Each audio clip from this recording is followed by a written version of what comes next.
Good afternoon, everyone. This is conversation 3, and we are now on chapter 4. So by Monday, by next Tuesday, when we have class, you should be finished assignment number 3. Assignment number 4 has already been given, and now I'm recording week number 5, right? And this will be the last of our assignments. I'm doing 5. So I've checked over the first 2, and most people have got the idea. I think this is conversation 3, so some of you have taken my class before, so you're well aware of what I'm looking for. The homework is really designed to prepare you for your midterm. Remember that. So when you write a paragraph, try not to write it the way you're writing an essay or a formal submission, because it's not supposed to be like that. You're not going to lose points or grades if you write academically, but that's not the way you speak, and that's not the way I speak either. If any of you have seen my textbook from the British and American class, you know there's a big difference between the written Professor Sullivan and the spoken Professor Sullivan.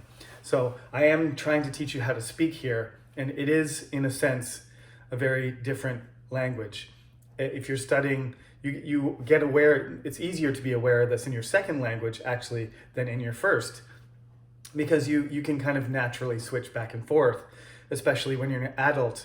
You've been trained to write, and you've been trained to speak since you were very little, and you don't consciously think about the difference. But in a second language, when you study a textbook and then you try to talk to somebody, you realize you can't. This is my problem with Hangul. I'm much better at reading and writing in Korean than I am at speaking and listening, because it's very different.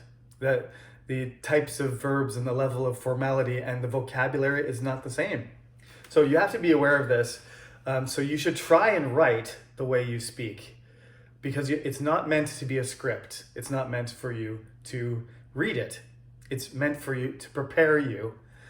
Even if you do write it the way you do it with a writing style, not with a speaking or an interview question in mind, just remember that when you talk to me, I'm not looking for you to regurgitate, to repeat exactly the content that you gave me for homework. It's just to give you ideas.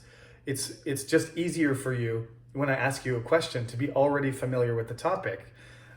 When you're already worried about grammar and pronunciation and organization and other things, and your fluency and the vocabulary you're using, you're worried about all these technical things, it helps to already be familiar with the question. So it should make you less nervous and allow you to focus on the technical aspects of your language rather than trying to remember, what was I supposed to say? Okay? So even if your answer is different in the midterm, that doesn't matter. I'm just going to judge you on your performance in the midterm. It's not going to be related to the homework in any way. So if you decide that your answer from your homework about electronics isn't what you want to say in the interview, you're welcome to change it. There's no problem with that. Okay, so this is an interesting chapter, and I think it's good that this is the last assignment for homework, so I can explain to you. I think we're going to have to check this one a little bit more carefully once you've handed it in, because it is a little bit different than the other topics. The title of the chapter is It's Written on Your Face. Now, some of you have probably noticed already that my face is different. I got a haircut and I shaved my face after a month of not maintaining myself. So I may look a little bit different. It's still me, I promise. I haven't got any younger. I just shaved my face and got a haircut on Friday. So this probably makes me look a little bit different to you. I'm still, accidentally I arrived here because this is Sunday. I arrived without wearing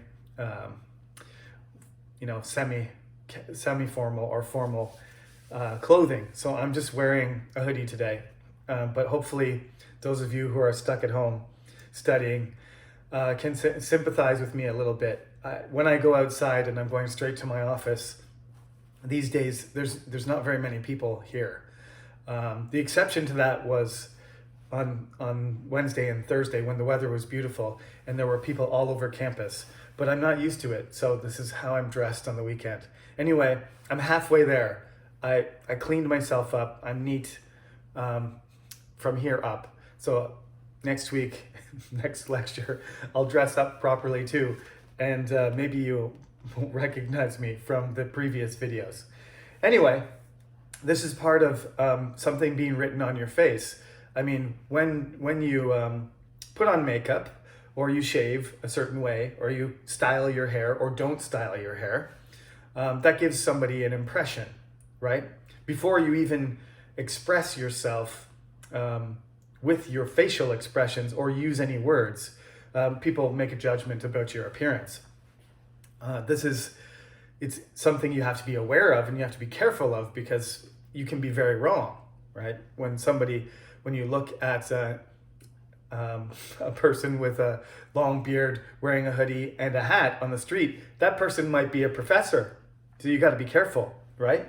And a very neatly dressed person who looks really sharp and is walking, very carefully and in very straight lines and with a great posture. That doesn't mean they're in the military just because they've got short hair and they're clean shaven and they walk very crisply. So you have to reserve your judgment. You should reserve your judgment. In certain situations, though, you do have to make your judgments quickly because there's just not that much time. Sometimes you don't have a lot of time to get to know somebody. That's why we do dress up and everybody tries to look as good as possible in an interview, because you might only have 10 minutes and that's all the person has. They don't get to see what you're like at your best or your worst. They just get to see you however you are for those 10 minutes. So that you should consider that it may seem like it's unfair, but you should be well prepared. Even for our midterm interview, I'm not going to be judging you on your body language or your style or your preparation. In a physical sense, it's all related to language, but it's human nature to be affected somewhat by how somebody looks and how they behave, right? So this is what it's talking about. Some people are very photogenic. Some people look very good in front of the camera no matter what you do. I'm going to post a quick little article and video for you to look at, because I haven't shared very many of these things with you, and the computer and the website present that possibility. So normally, if we were in class, I would use the projector and the computer, and occasionally I would illustrate some of my points by showing you a video or an image or reading something. So this week I'm going to put some links on the website, so please look at them, just to give you some background, some idea, to stimulate you before you prepare your answer for the class, because this is what this class is all about, is expressing yourself, communicating effectively. That's what the focus of the class is. So your face and your expressions, how you look and how you say things are all connected to each other. That's why it makes me nervous every time I record myself, every time I do something, like just there, when I have an itch and I touch my nose. I never think about that. But when you record yourself, you get to see everything. You get to see every twitch and every, color or shade, and you get to watch yourself. It's a very different experience than teaching in a classroom. When you do your presentation, you're going to have a similar feeling that you're going to have to record it just like this, and you're going to have to look at yourself. And of course, you're going to have an impression of yourself, and it might not be the most positive impression. Going back several semesters when the coronavirus started, I had to deal with that and adjust, because there were some things I wasn't aware of. And I still have a tendency to do these things and I try to improve them every time I give a lecture and I record it. But you will notice that there are things that I do that right there. Sometimes when I hesitate to say something, instead of just pausing, I say, I do it a lot, way more than I should. And I don't want to apologize for that because that's kind of natural.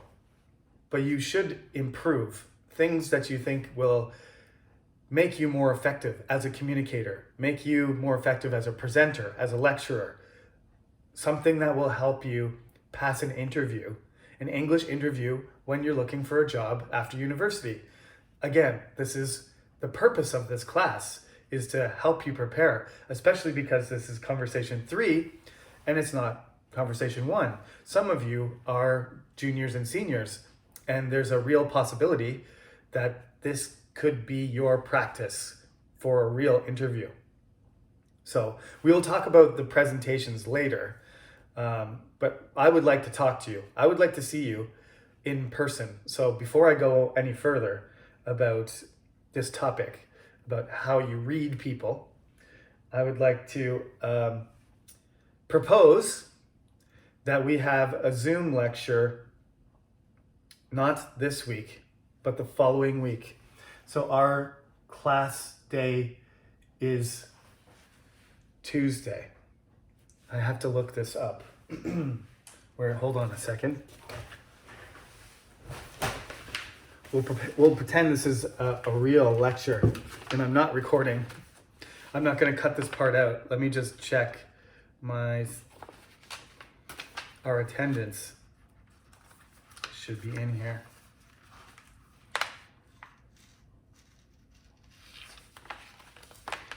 This is exactly how I would behave if I was in the real classroom. So we'll make it, there it is. Okay, so we have class on Tuesday morning from 10 until 12. I just wanted to make sure, because I have 2 classes on Tuesday, one at 12 and one at 10. We would be here every Tuesday at 10 o'clock. So what we're going to do is we're going to have a Zoom meeting at 10 o'clock on Tuesday. And that would be Tuesday, April 6th. Okay? So this will be posted. I will post the link. I'll post the Zoom link for you. I'm assuming everybody's had lots of practice with Zoom. We haven't done it in this class, but in other classes you have, or you've done it with me last semester. So you know what to do. I will give you the ID and password. It'll be posted on the Cyber Campus. And then please join me Tuesday, April 6th at 10 o'clock so we can discuss the midterm, the presentations, and any other things. I'll give you some feedback about your homework and we'll get everything ready because the midterm is going to be on week 8. So this will be week 6. And then 2 weeks after that, we will have midterm interviews as our midterm exam. And you'll have to log into Zoom and I will interview you over Zoom. Now, the reason we're doing that, just for the record, is because the protocols, what we call coronavirus protocols, have continued. Every 2 weeks, the government announces what level they will keep our social distancing and coronavirus protocols at. So right now we're at the top level. I think in Korea there's 3 levels, or it goes 1, 1.5, 2. It doesn't really matter, but we're supposed to be keeping. We're supposed to be not gathering more than 5 people. We got the number of cases down to about 400, and this week they went back up to 500. So the government decided not to relax the restrictions because they're trying to get the numbers down to the level that it was last spring. If you remember last spring, it seems like it wasn't a big deal because there was only about 100 cases a day for weeks. for weeks at a time. So last spring there was only, and so once we get the numbers down to that level, then we should be able to go outside and enjoy ourselves. There were a lot of people outside. I was pretty surprised. And I'm trying not to be an old, sensitive, old guy who thinks young people aren't being responsible. But if you're going to go outside, that's good. You should enjoy the beautiful weather. It's springtime. Everybody's tired of staying inside. But please, be careful. Don't touch your face. Don't scratch your face or stick your fingers in your ears or anything. And wear your mask. And don't gather in big groups. We can't do MT and, 50 people getting together. Just a close, small group of friends. Wash your hands. Be careful. You never know who's sick. Young people don't show the symptoms, right? 10 people, 20-year-olds can get sick and only one of them go to the hospital. But that one person might get really sick and you don't even feel anything. You don't really feel bad at all, but you've got the virus and you've passed it on.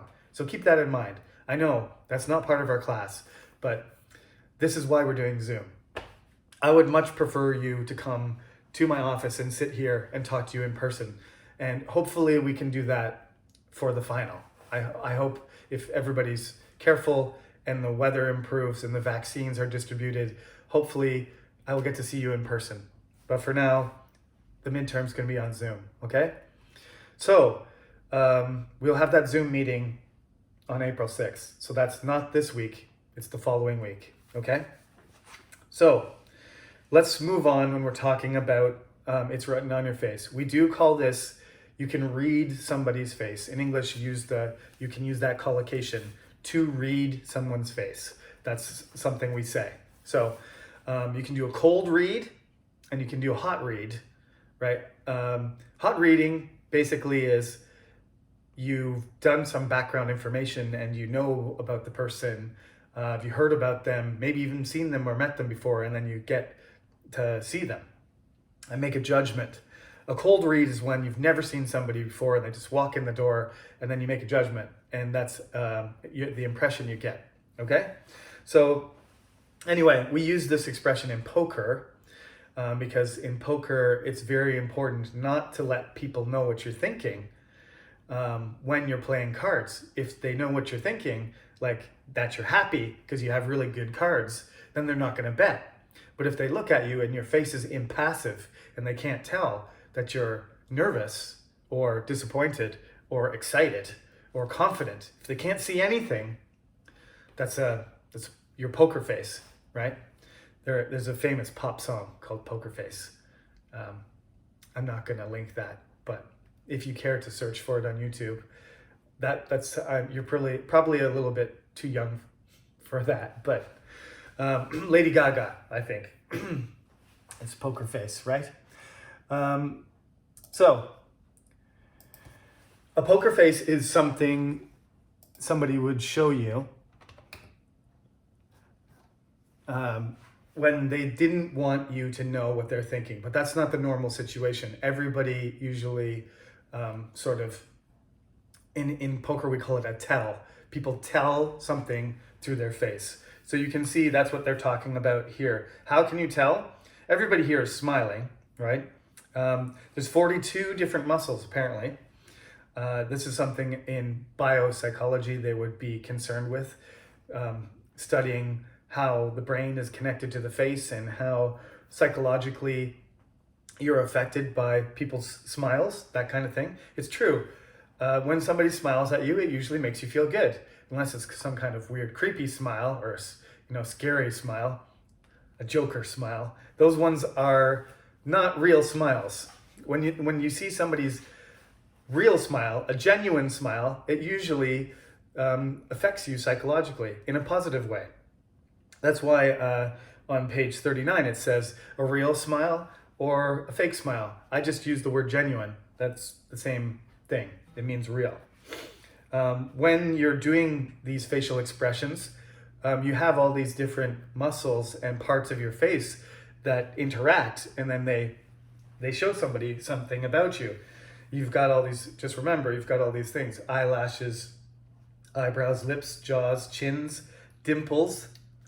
I don't have any, but if you have this kind of depression in your cheek, that's called a dimple. This usually is a sign of, people think it looks cute, basically. Sometimes little kids have dimples, and adults have them too. Right, so you got wrinkles. If you as you age, you get more wrinkles, but your face also wrinkles naturally. If you smile a lot, you have wrinkles on the corners of your eyes, because people who smile, their skin wrinkles and they change the shape of their face. Right, so you have to, as your task, you have to, again, do some analysis, not just description, okay? Because it would be pretty boring if I just asked you, what does a fake smile or a real smile look like? I need you to provide me with more information. So you're gonna have to come up with a scenario for this interview question. On page 40, after it talks about all these different parts of your face and different actions you can do, like winking, blinking, smiling, laughing, frowning, yawning. That's the one I see most often. Smiling and yawning are probably the most common actions, facial actions, expressions I see coming from students. Staring, blushing, which is when your face turns a little bit red, and crying, which is, when your tear ducts release water. Okay, so they've got descriptions of all these different ways you can express things on your face. So you have to be able to do that, but I want you to put it into a context, in a scenario where this has happened. Somebody is doing something, and so you have to describe the situation. Talk about the situation and the person's face, and analyze it somehow. Like, say why the person's doing it. There has to be some sort of reason that you're talking about this thing. So it could be deception, like it could be because somebody's hiding something and you didn't know. I always have to say to people at this point, when I start getting into these types of topics, be careful. Don't talk about something too emotional, okay? It happens to me too. Like, there's certain things that if I just talk about them, I start to feel emotional, like maybe crying, right? Maybe getting upset, or having a restrictive feeling in my throat. I feel like I'm choking a little bit if I'm talking about. Usually I'm okay if there's enough time has passed. Like, I can talk about my grandfather passing away now, but he died right before I got married, and my parents came over, and every time I thought about my grandfather or talked about him after that, because he was supposed to go to my wedding in Canada, but he died just before it, it caused me to be unable to speak properly and act normally. Would get really upset. Same thing if you're dating somebody and you just broke up with them, or if something really scary happened to you. Hopefully nothing did, but somebody attacked you or something, or you saw something really traumatic.